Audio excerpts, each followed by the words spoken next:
Peace, world. How you doing? Welcome to NYP Talk Show. This is your brother Mikey Fever. Tonight we got our special guest, our RBG sister, Sister Soldier, out there doing her thing. Deep perspective she has, and she's all about her people. Tiffany French, man. You know what I'm saying? My sound effects are off. I must say give her a round of applause, but I don't know.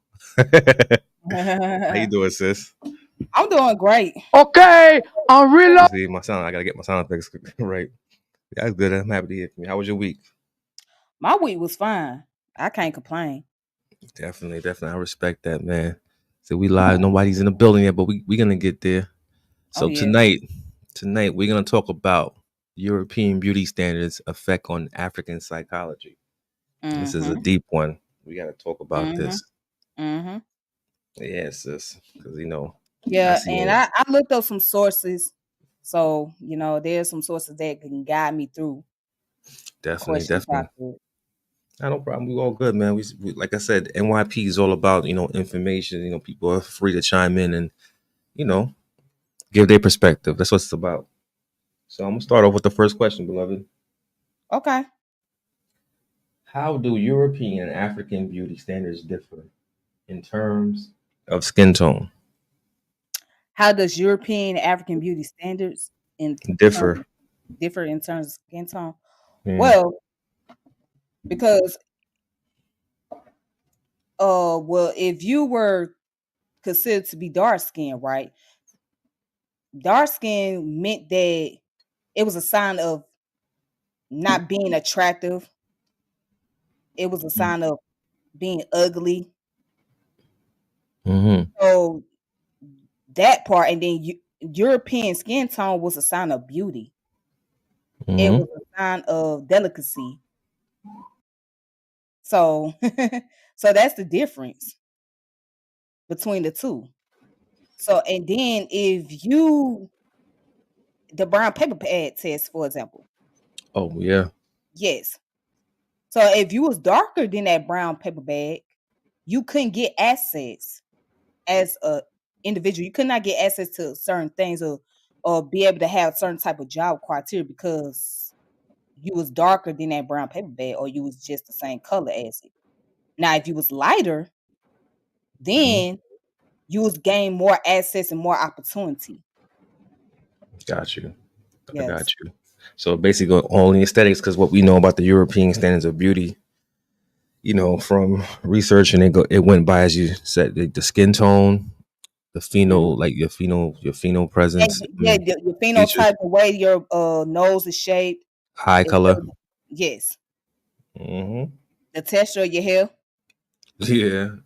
yes, If it coiled, or as they put it, coursed hair. yes. I don't like But now using it. they call it there's a term for, I think it's called C type 4 or type 4 hair or something. Yeah. What they Well, yeah, I call it heard it. now. I'm not too familiar with those terms, but Yeah. I have heard them before. 4C, something like that. Right. That's for those who have very, very coarse nappy hair. Right. It's 4C. Yes. That's all right. Got you. So, question two is I have is what role does body shape play in beauty standards in Europe compared to Africa? Well, let's take, for example, let's talk about modeling. Let's look at modeling for instance. Mm-hmm. I used to watch this show called American Next Top Model with Tyra Banks. Yeah, I remember Yeah, that show. this was her show. Now, the standard that she was going by was the European standard because she was a model. Now, Yeah. by her being a black woman, she was a model. So, based on their standard, a woman to be a model in the mainstream, she had to be 5'7", and she could not weigh no more than what 120, 125, somewhere like that. Mm-hmm. If she weighed over, then she was considered as a plus size model. Yeah. So at that time, they wanted women who were very slim, very nice and slim. Well, not very nice slim, but very slim, Mm-hmm. and to be a certain height, like at least 5'7". I remember that. Yeah. Yes. So that's one of the standards, all right, Mm-hmm. in the European world. So if a woman is very slim and she's about 5'7", and she has this straight, long hair, right? That was more acceptable as opposed to a woman who was overweight and who was short, Mm-hmm. right? So I got. that wasn't looked at as being a high value thing. So that's different. Now, and what was the other question you asked along with that? The question I asked is the body shape, beauty standards according to European compared to African. Okay, now in African culture, the body standard, I mean, the woman who was fully breast, who had a Mm-hmm. full breast, and who had Who's who voluptuous? had nice hips, Mm-hmm. right? That was considered as a standard of beauty. Yeah, Yeah, and it still is considered as a standard of beauty. Woman with nice hip, nice curvy hips and a full side breast, that's beauty. that's true. Because I know back then they had they considered the Sarah Bartman. They thought she was some kind of in their terms a freak of nature due to her physical appearance with her her thigh. She was full figured. Yeah, Remember a Sarah full figure Barton? woman. Yeah, so they to them they consider that to be protruding and some kind of grotesque figure, not knowing that she was created like that by God. Very beautiful, but I understand where you're coming from with that.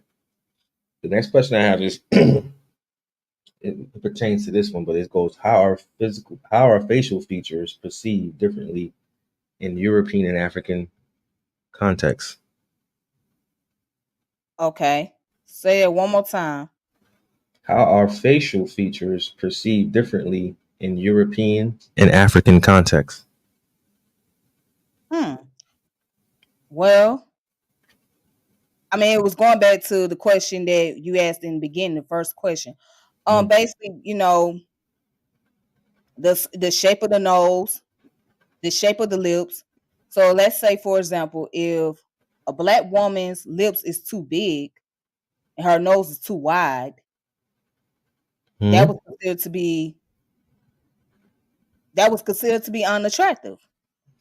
But if and that's why you see most women, black women particularly, they getting a nose surgery. Oh yeah, definitely. I have Right. seen that. Right, because they try to make themselves look more appealing. Okay. And then now you see more people getting what is called the lip surgery, Oh, the injection of collagen, something yeah, like the that. ingestion, yeah. So more people get ingestion on the lips to make they look more fuller.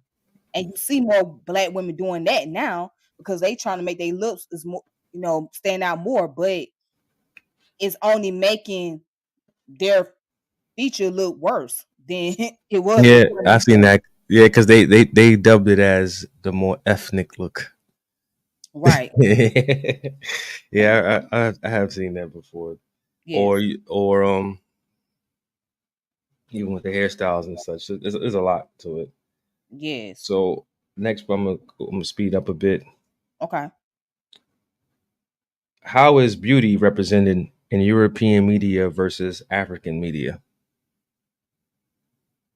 Well, European beauty is represented because of the mainstream. So European beauty is more mainstream than African beauty. Yeah, definitely. We see it in makeup commercials. Yes. Can you elaborate? I've seen it in television shows how they depict certain characters and the highlight. Yes. And we wanted to put a disclaimer: we're not bashing European women of descent based on looks. We're just going on, comparative, seeing what's going on because you know the context of this whole thing. It roots back, as we always put it, to slavery, the psychosis of it, the psychology of it. You Yes. know, whitewashing historical figures, even down to religion. Most of the angels that you see are the angelic ones. Are always viewed as European presenting. And the ones that are considered downtrodden, the devils are always of darker hue, figure. So I Right, think, exactly. And even the way they betray, the sisters that are biracial, right? the ones that are biracial, the way they are being portrayed on the mainstream, right? If they're of a lighter complexion, they Mm-hmm. are more acceptable, and they become the representation of what is the standard of Black beauty. If you go back and look at the old Jet magazine, right? And there was Mm-hmm. a title they had, it was Are Black Women Getting More Prettier? Yeah. And most of those Black women on there were fair skinned, either my complexion or they were lighter. Well, Mm-hmm. most of them were pretty lighter. And they had straight hair, right? They Yeah. had their hair pressed, permed, etc. So Yeah. yep, they had the segment on the magazine said, "Are Negro women becoming more pretty?" That's crazy. And what would make them say that? Hmm. And what would make these fools say that? Because of the fact that they are carrying on certain type of European features, or they looking close to being more European than being more African. That's crazy. So to go back to the question of saying what impact does social media platforms have on standards of beauty, you how do you see it now on social media? Well, I see that more and more people is trying to break that barrier. More and Mm. more Black women and Black men coming up with products that's catered to the Black community that you can't really get from these big time corporation or big time companies, right? You can't get from the main, these big companies out here. Mm. So like hair care products, like Shea Moisture, for example. All right, Hmm. the brother that owns Shea Moisture, right? He put more focus on the African American community, especially Black women. Yeah. Okay. Um, and then out here where I'm at, they normally have the Bronze Brother Convention event. I don't know how often they have it, but they have the Bronze Brothers Convention every Hmm. year. They host it every year. And and the main purpose is pretty much to show the beauty of Black women and just Black people in general. So social media has allowed content creators, business owners to start promoting and advertising more products that's geared towards those in the so-called minority community, right? Hmm. And that was really, and it's pretty much allowing people to have a space to where they can express their beauty and express themselves. And many people are pretty much grateful for that, because they're like, we've been looking for this for a long time, but we really couldn't find something that really fits the quality. Got you. I So respect that. So but now you see that these big companies, they trying to get yes. more they trying to get more and more Black people to buy their products, right? They trying to market to us by trying to bend the narrative a little bit and to make it seem like, okay, well, let's market to the Black community, because if we market to them, then we can get more clientels and we can stay in business. Mm. Yeah. Further elaborate. Do you have any idea example of that? Which companies are doing things as such? So let's say like L'Oreal, right? Hmm. You got L'Oreal, for example. L'Oreal got if you know, they get different Black celebrities on it. They done had Beyonce, and I think they had Queen Latifah on there at one time. Yeah. Yeah, marketing the makeup or whatnot. So if you have somebody like Queen Latifah or Beyonce on there, then that's gonna get more Black women to want to buy their products, because those two women come from the Black community, right? Exactly. Yeah. So And like, no, go ahead. Continue. Continue. but then you have independent Black business owners who have like their own makeup products, right? Hmm. I can't give you the list of names because there's so many of I them, know. I see them right? online. But yeah, they're really like they're really doing it. They really changing the game. I can tell you that for sure. I got you. Because to go further into this, the as we know, not only stem from slavery, but we see it every day. Where, as you mentioned, we have our own people that will take that concept of what European standardization of what beauty is. They'll make some woman second guess their own beauty or have like some kind of inferior complex. You understand? Like where they feel like, and I'm not bashing the sisters out there, they have to throw something blonde on their head to look a certain way, wear the contacts. Or you know, Yeah. like you got sisters like all due respect, little Kim who changed her whole, Oh yeah, all the plastic surgery, the liposuction, etc. Yes. who was very beautiful back. Little Kim was always very attractive, very beautiful. Right. I don't know what got into her to want to change her facial appearance, same as Michael Jackson. Yes. Michael Jackson, most definitely. Most And I, definitely. and I don't know who told him to go out there to look like Peter Pan. They all get that same nose. No, no, I'm not trying to be funny, but facetious, but they all get that nose where they change their features, and I'm like, who are they trying to look like? Right. And Well, then also I want to get into the concept about Black is Beautiful, the movement itself. It was an actual movement. yes. So I can show you um right here in this article. If you can see it, because I don't see it posted up yet, the Oh, I article. got you right now. I got you right now. All right. So Black is Beautiful, right? It's coming from Smithsonian's website and also the National Museum of African American History and Culture. So Mm-hmm. Black is Beautiful, the emergence of Black culture and identity in the 1960s and 70s. Okay. So the phrase Black is Beautiful referred to a broad embrace of Black culture and identity. It called for an appreciation of Black past as a worthy legacy, and it inspires cultural pride in contemporary Black achievements.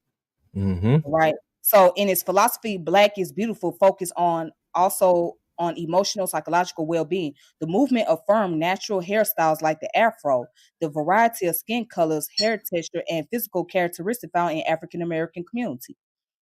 Now, pride and power. Black Americans donned styles connected to African heritage, using a grooming tool like an Afro pig customized with a black fist was a way to proudly assert political and cultural allegiance to the Black Power movement. Right now, you can see this right Got here. you. Okay. So then it goes on to talk about a cultural revolution. Black is Beautiful also manifests itself in the arts and scholarship. Black writers use their creativity to support a Black cultural revolution. Scholars urge Black Americans to regain connection to the African continent. Some study Swahili, a language spoken in Kenya, Tanzania, and the southeastern regions of Africa. And here's a book, I believe, right here. Yeah, it says The Negro Digest, Swahili and Black Americans. Yep. Yep. Then you got Muhammad Ali right here. He's Mm-hmm. got the quote, "I'm so pretty." Yeah, I remember. Yeah, Yeah, Ali was a trip, man. But I love what he was doing, though. But yeah, continue. You may continue. yeah. It says the icons of the Black arts movement. The beginnings of the Black arts movement solidified around the arts activism of Amiri Baraka in the mid 1960s. A poet, playwright, and publisher, Baraka was a founder of the Black Arts Repertory Theater School in Harlem and Spirit House in Newark, New Jersey, in his hometown.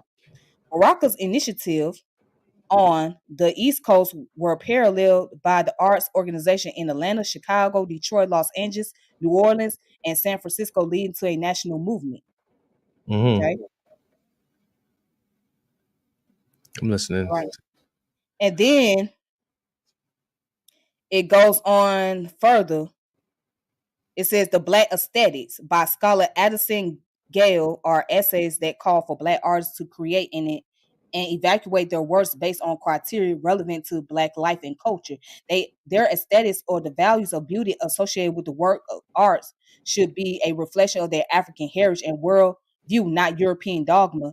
The contributor stated, a Black aesthetic would embolden Black people to honor their own beauty and power. Mm-hmm. Okay, so that's the book. Then, as you can see, it goes on to talk about Black representation, race, and representation. So problems of race and representation emerged in popular entertainment as well as in politics. So in the 1967 film Guess Who Coming to Dinner, audience were encouraged to identify positively with Sidney Poitier portrayal of a well-mannered black doctor with a white fiance only 6 months after interracial marriage was made legal in all states. And Alice Haley's Roots, the groundbreaking 1977 television miniseries, viewers were unapologetically confronted with the brutality and rapture of American slavery and the horrors African American experienced at the hands of white slaveholders. Mm. Okay. Now, and then it goes down here, it talks about popular culture. Prior to the mid 1960s, African American appeared in popular culture as musical entertainers, sport figures, and stereotypical servant roles on screen. Empowered by the Black cultural movement, African Americans increasingly demanding more roles and more realistic images of their lives, both in mainstream and Black media. Black journalists used the talk show format to air community concerns. Television programs featuring Black actors attracted advertisers who tapped into a growing Black consumer base. Yep. Okay. So you see Julia, is that, I think that's the late Diane Carroll on this box right here. I I believe believe. so. Yeah, I believe that's her. Yeah, that's Diane Carroll. Yep. But the whole black and beautiful, black and proud thing was a counter to, like, white supremacy, to give the people a voice, because it all ties back to entertainment with the standardization of beauty, because there were times where black singers were not Mhm. allowed to sing certain songs. They would have a European person do the cover. Oh yeah. Yeah. Uh-huh. So because they didn't deem them as marketable. Right. If you, as a matter of fact, if you was to watch what was the movie? It was the movie about Lil Rich's life. Lil Rich's, yep. And he was mentioning when he did the interview, he mentioned that there was a song that he did. I forgot what was the song called, but it was a group of white boys that did his song, Yeah. and he didn't get credit for it. He said, "Wait a minute, how is it they singing my song? Hmm. But they're not giving me credit." So he used to always call out the industry saying that y'all don't recognize me, y'all don't give me credit for being the creator of rock and roll. I'm the architect of rock and roll, you Hmm. know. But going back to your point, yes, they did use like even they use white people, or they use like some type of background like a building or a car or something to market. Because this thing, it crossed many leap bounds, like even down to like hip hop, when Biggie, when he said that line, black, black and ugly, how black and ugly as ever, however I say coochie down to the socks. Because growing up, people did have an issue with people of darker hue. If your skin was very dark amongst the Mhm, black community, they'll make mhm. fun of you, like you're too Oh dark, yeah. or the dark skinned girl, they didn't find her attractive, or they'll say things like, this person attractive for a dark skinned person. Oh yeah, and you hear So that a lot with your family member. Your family member will say, "What? Not your family member, but in our no, no, community." Yes, they will say things like, "Oh, you pretty for a dark skinned person." You know, it's like a backhanded compliment. no, but my mom used to say stuff like that, like, boy, get in the house, because he used to say Yeah, things like, yeah, you gonna he be had a a nice dark. skin. Yeah, he had a nice complexion. He just got darker because he's always outside. Right there, don't play on that sun because you're gonna get too doggone dark and stuff. Yeah, Yeah. so it's always that colorism, and it's still that colorism to this day. And you got certain people who have organization that's perpetuating colorism while Hmm. they talking about being foundational Black Americans. Oh, Yeah, so, hey, I already know yeah, you about to go to. Chill. yes, But no, yes. but in all reality, it's as I But said, they it's embedded in the psyche of the people, because exactly so it's something that makes you, like, it has people resenting their complexion. Because I'll see some children's. I heard some children say, I don't like my complexion, I'm too dark. You right, know, and this is something that needs to be changed, because on television it's perpetuated as, they always show the girl that's pretty. Even in rap music, I was into, they say I like the light skinned girls with the curly hair.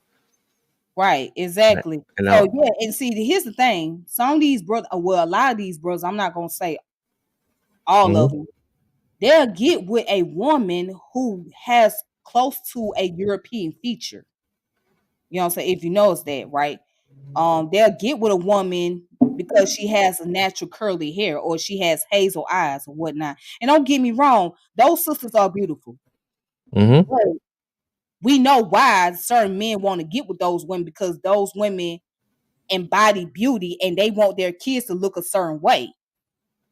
I've heard that before from Right. both And sides. then you got some of the sisters that can peep game on it, the ones that are that beautiful, the ones that got the pretty skin, the pretty eyes, or whatnot. They can peep game. Is like, what are you trying to do here? Well, you trying to use me against other black women because I have a certain type of hair texture?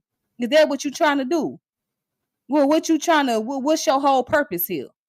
And you got some women that are, light skin complexion that speak out against it. Like, no, we gotta stop that colorism, because they'll tell you, I got someone in my family that's dark skinned.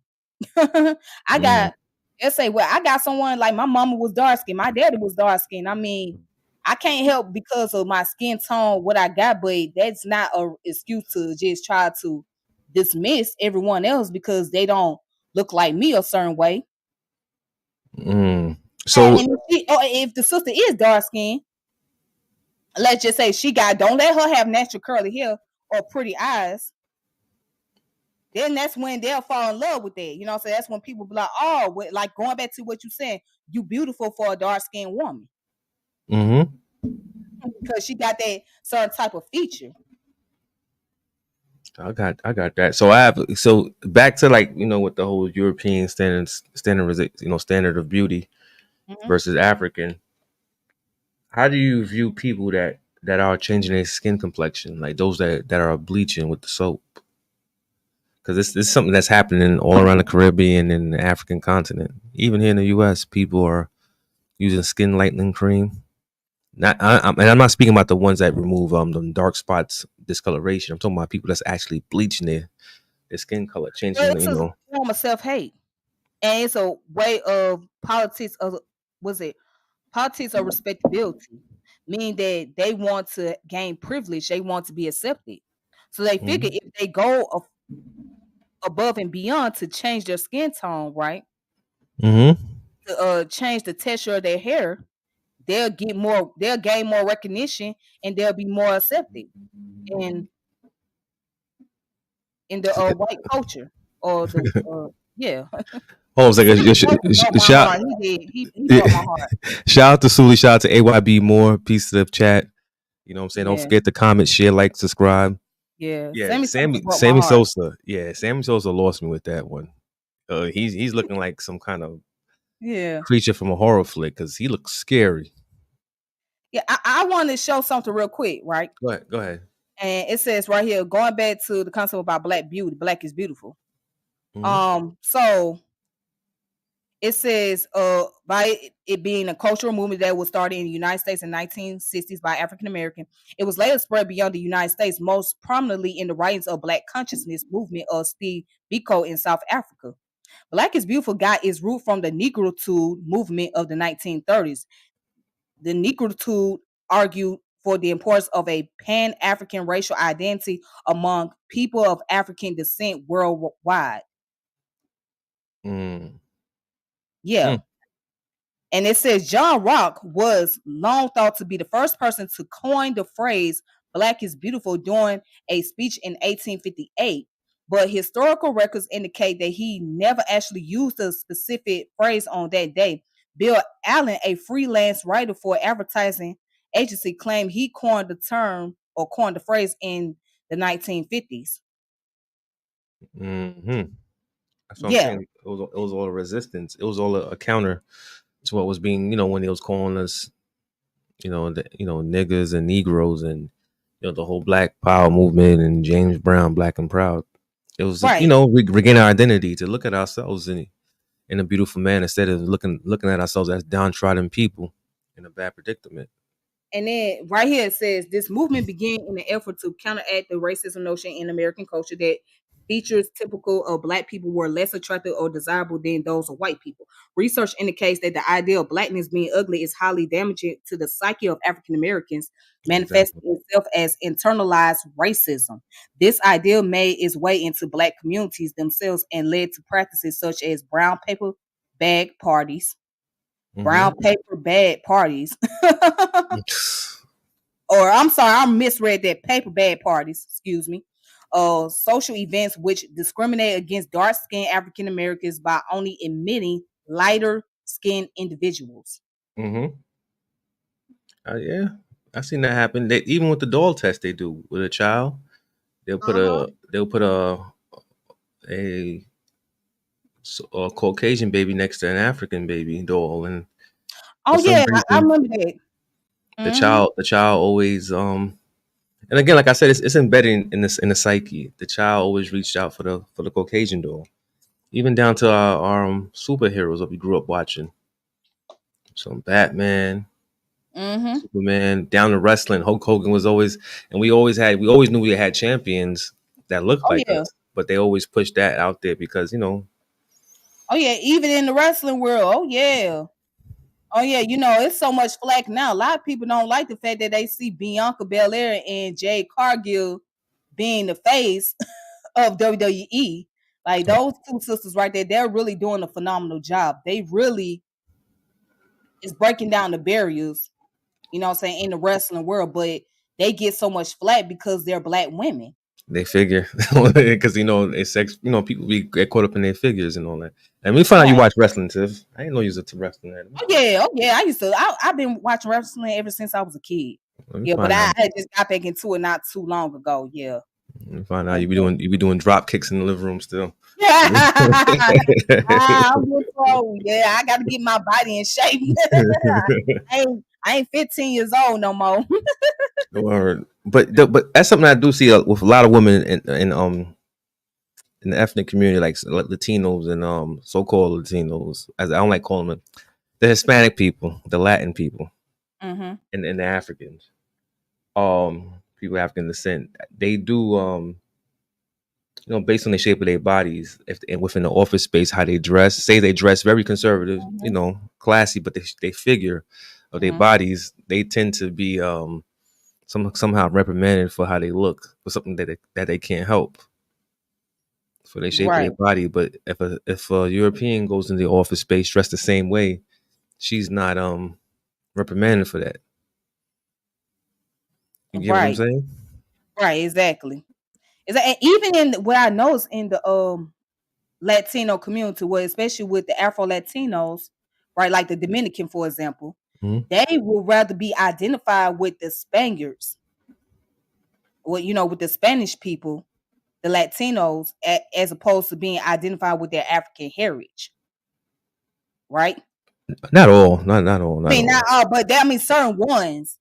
Hmm. Yes, for the most part, it's a lot of, but certain ones they are very connected with their African lineage. They have a strong ties with that.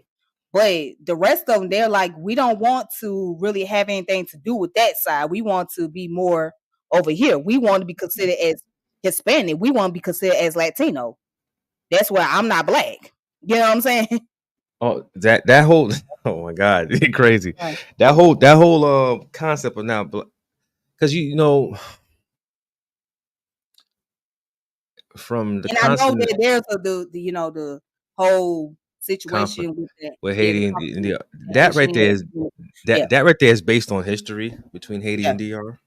yeah. Actually, it's historical events that have taken place, and Hmm. indoctrination. A lot of indoctrination is involved now in outside interference. Hmm. So until, like, to me, I only believe until those two nations can come to an agreement. I'm Hmm. for, like, for them to separate at the moment until Oh, we learn how to accept ourselves. oh, okay. Or we come to an agreement. Not saying create war. Right. I'm just saying let's let Haiti has to fix itself. Let DR be DR. Haiti focus on Haiti and rebuild itself. Basically, Mhm, the mhm. people got to see their nation first. See protect the interests of their company because of their country, because that goes back down to politicians, corrupt politicians, Mhm, outside interference, mhm, and the people just got to wake up and do better. Now, when we talk about some people not claiming to be black because of beauty, mhm, there are some people that are colonized that think that way. mhm. Um, We got people within the African continent, some countries that don't want to identify as black. Exactly. Reason being, they go by nationality because they'll be like, there's no such thing as black land or black country. Mm-hmm. And some Dominicans will do the same thing too. They go by nationality. They don't want to be labeled a color. Mm-hmm. So that's an argument that gets conflated a lot. But when you get deep into it, you see it's all based on nationality and sovereign of self and nationhood. But people that do want to stay away from the African heritage, Mm-hmm. I pity them. I feel bad for them. I don't know what's wrong with that. You know what I I'm mean, saying? because it goes back how Africans been viewed. Africans were viewed as barbarians. They were viewed as uh they were viewed as unhuman, like, you know what I mean, like animals. Hmm. And so because of the stigma has been placed on our African ancestors, Hmm. you know, especially from the fact that they came from different ethnic tribes or Yeah. ethnic groups, and they spoke different languages, they were viewed as, you know, people that were uncivilized. Hmm. They were.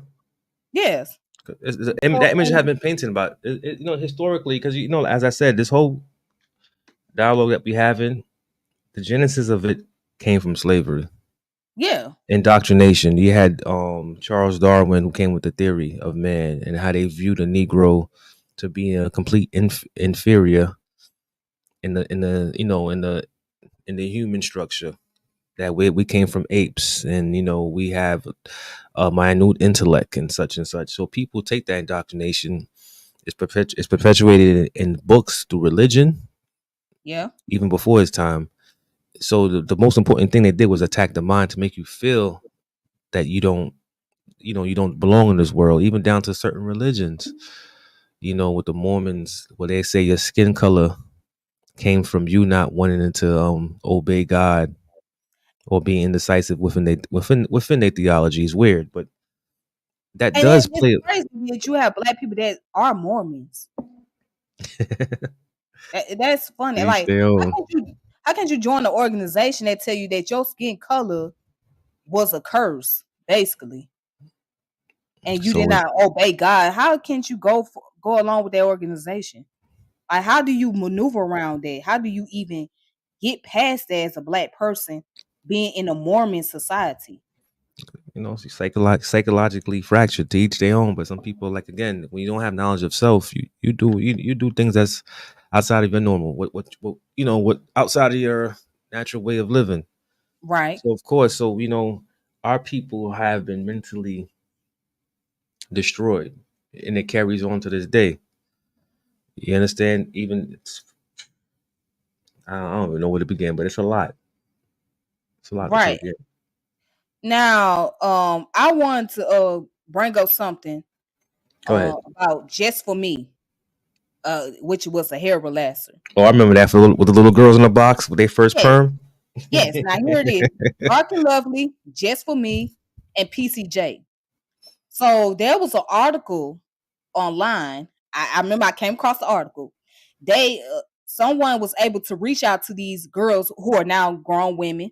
They in Hmm. their like their late 30s, early 40s, somewhere like that. They reached out to them to do an interview, wonder where they are, what they were doing after life and whatnot, and how they got into the business of advertising for hair relaxers. Hmm. And when I tell you my heart was shattered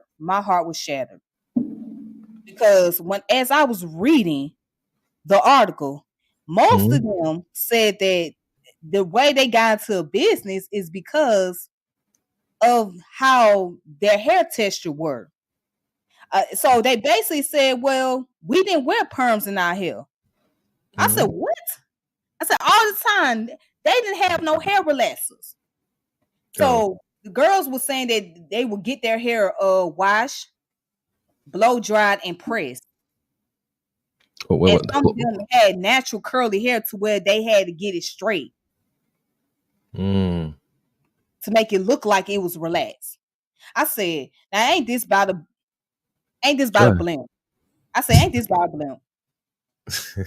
That's what I was thinking. I said, So all the time they was giving us false advertisement. They had Yeah. us believing that those little girls in front of those Some boxes, boxes we're getting yeah, their hair in front of perm. those boxes was actually getting their hair, yeah, getting their hair relaxed, getting their hair perm.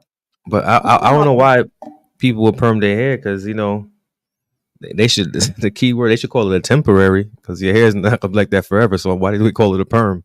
Well, but here's the difference. See, people don't know there's a difference between there's two different type of relaxers, right? You got the one with the lie and you got the one with the no lie. So the one with the no lie is very temporary. It lasts, especially if it's in a box, it's gonna last about 6 weeks, 6 to 8 weeks. Mm-hmm. And the one with a lie in it, right?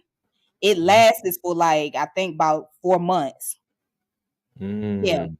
But the one with the lie, it will burn. Like if you let it sit in your hair for a long period of time, for just let it sit in there just long enough, it's gonna burn. It burns. And it has a smell to it too. Back in Mm. the day in the country, right? In the rural South, they used to make lye. I heard about that. Yeah, And with they used to make potatoes. lye. Yeah, uh-huh. And then the jar would be hot. Yeah. They used to make lye and they'll put it on their hair and it will burn like hell. If you let it sit in there way too long, it's gonna burn. It's gonna burn into your scalp. That's why you have to hurry up to wash it out. So I And have a same question for way you. when, You ever wore huh? one? I'm sorry. You ever had a perm? Yes, I had a perm when I was younger. Yeah, I used to wear perms. Yeah, but I What? stopped wearing perms when I got in my 20s because I just wanted my hair to breathe. I had Yeah. to stop. Word. But and same way with no lie, what I'm saying? I mean, it burns, but it doesn't burn as much as lie does. But it burns too. You can't let it sit in way too long because it will damage your scalp. Okay, get out of here. So, Yeah, yeah. so those are the extremes people will go to be beautiful, Mm-hmm. to feel beautiful about themselves, because they feel inferior, because they're not what they see on the billboard, what most of these men will desire Mm-hmm. to get ahead in this world, to look a certain way. Right. Yeah. But and then the false advertisement is what got me. It got me pissed to the extreme because I used to love Just For Me. I used to be a Mm. fan of Just For Me perm. And Yeah. the only reason why because the little commercial would come on with the three little girls rapping and whatnot. Yeah. Yeah, they used to I, be on there and start rapping. I used to sing the little song Just For Me. No yeah. life and relax for free. And I would just get the tape, but the tape was basically giving instruction on how to put the perm in the hair. It was the same tape, but I just I, wanted to hear the song. and it's a comment, not to cut your wisdom. There's a comment on here from Juvine 04. She said there's a lot of colorism in her community. Oh I yeah, believe I believe yes, the yeah. sister is Dominican, Oh and she's okay. saying that there's a lot of, because that's something that does exist within the entire Caribbean, is colorism. Colorism all around the world, even in India, the whole caste system that they have. Mm-hmm. This is Oh something yeah, that's just been embedded, and people do follow along with it. yeah. And it's something that we can't get rid of. There's colorism in Haiti. Trust me. People want to Oh say what yeah. they want. I believe it. Colorism is in every community of high melanated people. There Mm-hmm. is colorism. The closer it looks to a Eurocentric look, it's good. They Mm-hmm. consider it to be heaven. So it's something that we need to work on. Yeah. How do you think we should counter those ideas? Well, as far as the colorism, Yeah. I'm gonna say that it's going to be very challenging. It's going to be very challenging because there are people that are so engulfed into it to where they're not trying to decolonize their mind. And I always say this: the best way to do that is to learn, is to study. Mm-hmm. And many people are not going to step outside that box and actually study. No, they not. You know what I'm saying? Then as long as people continue to create organizations that center around certain ideology or certain concepts, right? Mm-hmm. hmm, You're gonna have problems like this. You're gonna have these back and forths. So it's almost basically you can't do much. People have to want to make the change for themselves. Yeah, you're right about that. Because there's been an explosion. I remember Mm-hmm. with Kim Kardashian. You know, when she did her whole change her whole bottom, her whole rear end, Mm-hmm. and she got it augmented. That explosion came about when everybody's like, "Yo, I got to get my body done," and I see a lot of sisters are risking their lives to Right, go the lay on. BBLs and all, yeah. Yeah, Yeah, the BBLs are doing serious damage to the body. and this is what I say the hypocrisy of that, because they made fun of Sarah Bartman and they used to make ridicule women of you know color of their figures of being voluptuous. They used to be like, "Oh my God, who will sleep with that? You know, procreate with that? Her body is grotesque and it may be a deformity." But now a lot of people, are, even Europeans, are going out there getting these, as you said, these BBLs. Yeah. And then people come back, and then from what I read up and from what I watched, the BBLs, from what people say, it has a smell to it. What, like what? Burnt rubber? Yeah, like a horrible smell. Mm. Like people say they can smell the BBL on the individual's body, and it smells horrible. What's the cause of that? What is that? I don't, I haven't looked too much into BBL, so I couldn't really like tell you exactly. I'm thinking maybe it's because of the surgery itself, like what they inject, like what they put into the body or something. Mm, that's crazy. Yeah, but I heard that it has a smell to it. God bless the sisters out there that are getting BBLs. You're risking your life for something that's Then fake. I seen what sisters, they'll get up right and they'll have blood all over the back side of them. Hmm. They have, you said, blood on their backside. Yeah, all on the behind. Yeah, all up and down on the behind. Yep. They'll be bleeding. 'Cause I see a lot of them risking their lives hopping on those planes when they come. When you see them at the airport, they be in wheelchairs. I Yeah. I thought they all got injured on one flight. I'm like, oh, now they got beef. Somebody said now they went and got their body done. And see what people don't understand with those BBLs, you have to still work out, Yeah. maintain them. Mm, bless you. Yeah, excuse me. You still have to work out in order to maintain them. You cannot just have BBLs and not do anything with your body. Hmm. So if you really want to keep them looking nice and firm and all of that, you got to work out. And back then they used to do butt ingestion, do the needle where they stick it in Yeah. your butt. Yeah, even the Pause. same thing with those. You still got to work out. You still got to maintain your body. You guys still stay in shape. And that's the problem is that those women who get the BBLs, they don't want to get in Hit the shape. gym. Yeah, they don't want to hit the gym. That's crazy.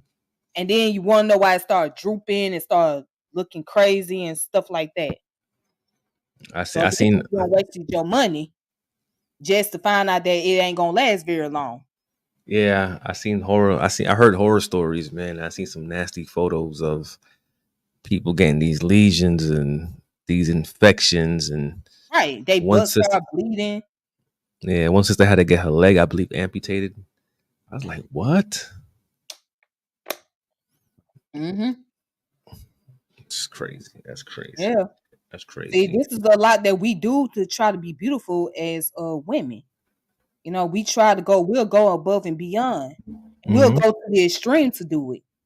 Now, I seen where you had asked a question about how does fashion play a role in this or something? Yes. Yeah. Yeah. How So, does fashion play a role in this? well, because first of all, let's look at fashion. Fashion is nothing more than aesthetics. It's a representation. It's an art. It's an art of expression. That's all Hmm. fashion is, an art of expression. And Hmm. it's an expression of how you feel about yourself and what type of mood that you are in. As women, we tend to be very more creative with our looks. Hmm. Like we like to get creative. We like to be more colorful, right? Yeah. We like to style our hair a certain way. That's true. Women do. Yeah, we like to do that. We are more creative than men are when it comes to look image. So art is a expression of how one feel about themselves, basically, or what type of mood they are having, or as far as like, and it can be a political statement that you make, like how the Black Panther used to wear the afros, the pits, and all of that. That was a political statement. Yeah. You know what I'm saying? So the Black art movement was nothing more than political representation. Okay. Even with spirituality, right? You wear something that reflects how you feel about yourself spiritually, Exactly. and how you connect with the spiritual world in a sense, right? So that color, so people would normally wear white, like when they go, if they get initiated, whether The it be like Yoruba. the Yoruba, the hoodoo, the Ifa, whatever, right? Even when they get baptized in church, they wear white because white represents what? Purity. Purity. Yep. Yeah. Exactly. Even the So, words. yeah, therefore, fashion is the art of expression. Okay. But in the mainstream world, what you see is there's more Europeans, foreign designers out there, right? Yep. They get more representation in the mainstream. So you got people that's wearing the Gucci's, the Paradas, the Dolce Gabbanas, the what's the other one? The Coco Chanel, Yeah. right? Versace and all that. But yeah, Versace. Yep. Um, DKNY. yeah, DKNY. It's so many of them. True Religion, right? So they are more marketed, right? Most of them come from European countries. You know what I'm saying? Yeah. And their clothes are very expensive over here in America. But I bet you if you Mm-hmm. go over there to Europe, it's not as expensive. Nah, because you're playing that tax, and it depends on which celebrity wore it. Because anything that's outside of these U.S. borders is considered it's already foreign. It's considered some kind of luxury, but to them it could just be Right. some regular stuff. So I have one of these questions I'm gonna throw at you. Okay. What modern I was beauty? Huh? oh no, I'm sorry. Go ahead. No, Oh, I yeah, was that's gonna it. add on something else, but Go go ahead. ahead. Go ahead. Add on, beautiful. Go No, ahead. I was gonna say, like, clothes that are designed by Black fashion designers don't Hmm. get gain as much reputation. So No, they they have a don't. hard time marketing. But now But certain ones were able to market to the community, like Fubu and Carl yeah, Canal. yeah, we did. We You had know, the Fubu, yeah, Carcanine, Maurice Malone. Was it Maurice Malone? Yeah. yes, Um, we had quite a few. We had the Rockwares. right. But This see, the Rockawares came from who? Jay-Z. See, now mhm. Rockawares, Sean John, Fat Fat Farm, Farm. yeah, Baby Fat. That because you talking about moguls that were already recognized in the industry, but we talking about people that are just regular fashion designers. You know what I'm saying? We're not Mm-hmm. just talking about celebrity moguls. We talking about regular fashion designers. So Carl Canal was able to get his hand in the game. You know what I'm saying? Um, the founders of Fubu, they were able to get their brand market out there. Yeah, definitely. You know what I'm saying? So, but yeah, but it's so many Black fashion designers that are not recognized. Like there's one, his name Laquan Smith. But Mm. yeah, he's based out of New York. Actually, I think he's from Brooklyn. But Laquan Smith, yeah, not many people heard of him. He's a brother, I but gotta check that out. yeah, but he got his fashion going, but not many people market him. Not many people wear his clothes. Mm-hmm.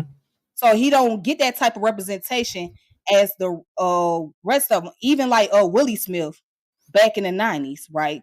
The Heard of him. Black fashion design, he didn't get that type of representation. You know, There's another brother too. I heard about him. I got one of his shirts. Mark Pierre. yeah. And then I heard. what's the brother's name in Harlem?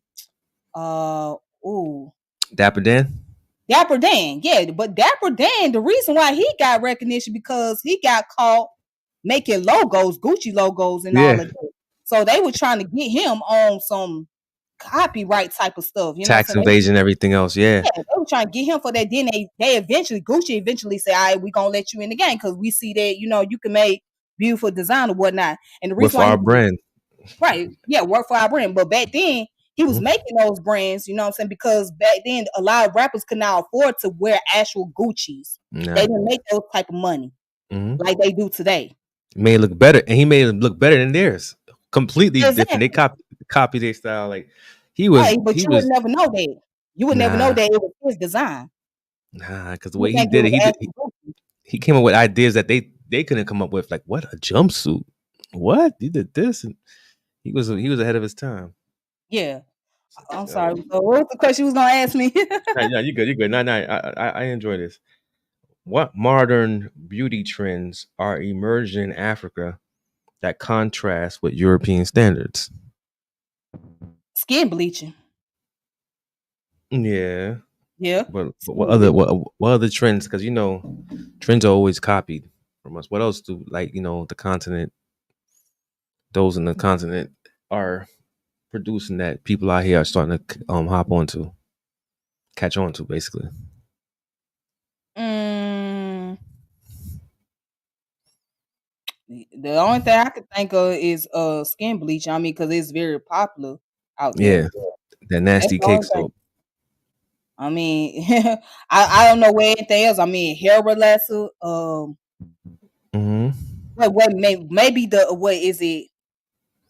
Does it have anything to do with the veneers? I don't know if they do veneers out No, there. no, not the veneers. What I do see is something that the people have been doing since the inception of the world knowing about Africa, Mhm, like the culture on a mhm. conscious level, is the waist beads.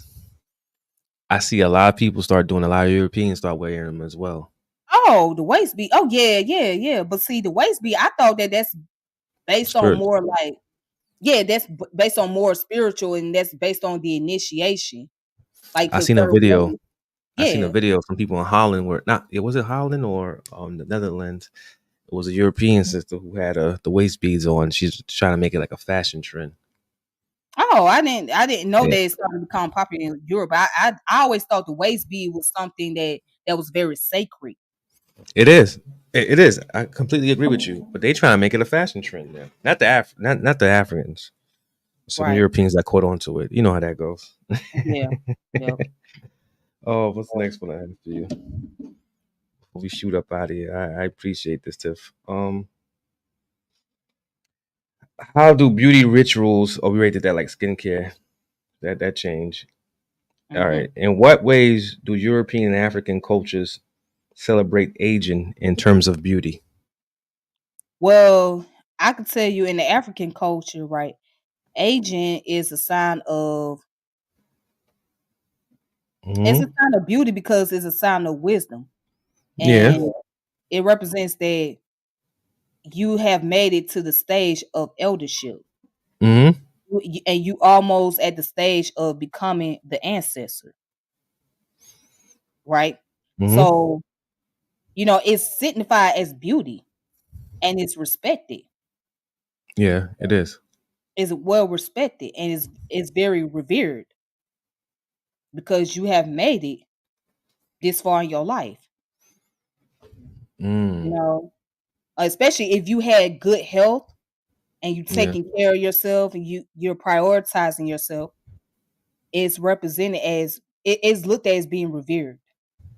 Yes, that's true.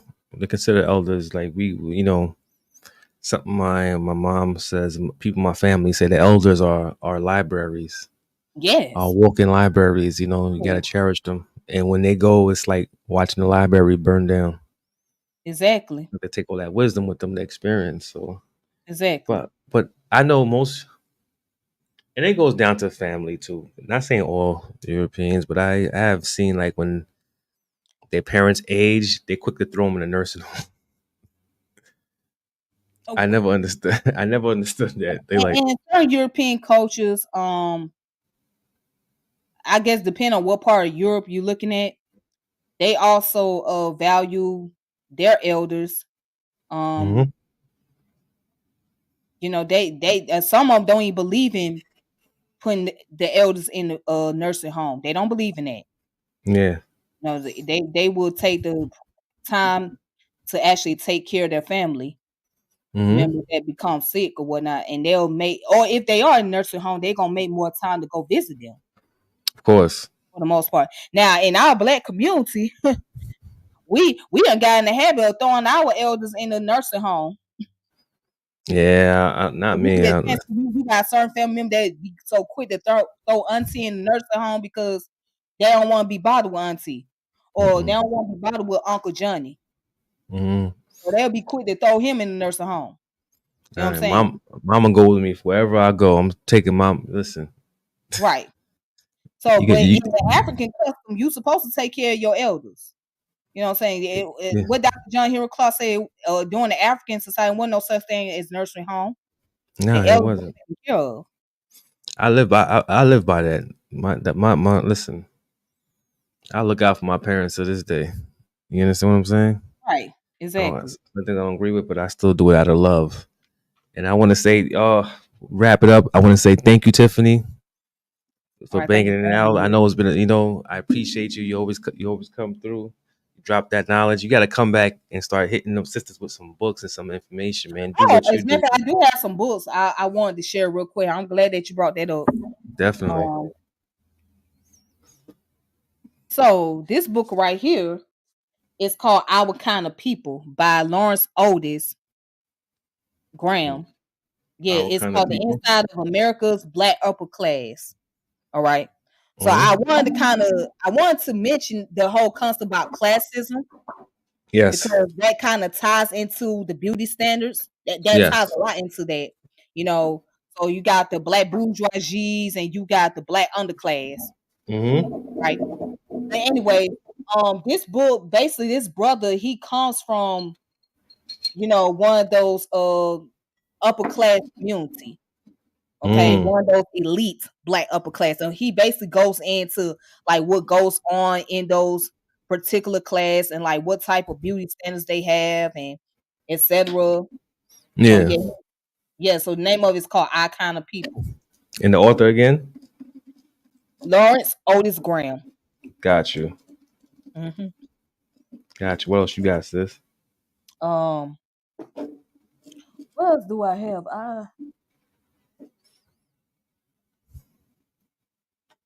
I think that's about it. Yeah, that's about it for now. Yeah. Definitely, Um, man. yep, Gotta have that's we about gotta have it. we gotta have you come back, man. We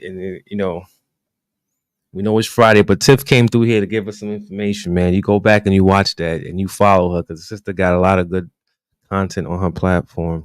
You know what I'm saying? I had to calm her down because Tiff be ready to take off that particular person's head from the FBA. I'm like, yo, sis, don't do it. But no, it's the truth. If you look at what that person is doing, right? Not only they're perpetuating the diasporic wars, but they also perpetuating colorism. Of course, you know how that goes. You better chill before she get Yeah. Obama on us. But yo, this is NYP people. Appreciate y'all. Don't forget to comment, like, share, and subscribe. Shout out to the chat. Shout out to AYB Moore. Shout out Rest to in peace to everybody our in the chat. brother Arnil Bay. Shout out to Sully. Shout out to brother Ron. You know what I'm saying? And it's very cool to have you all, man. It's Friday. I want y'all to go out there, have fun, be safe. And we see y'all next week, yo. Peace and All love, right, man. man. All right, peace. Peace.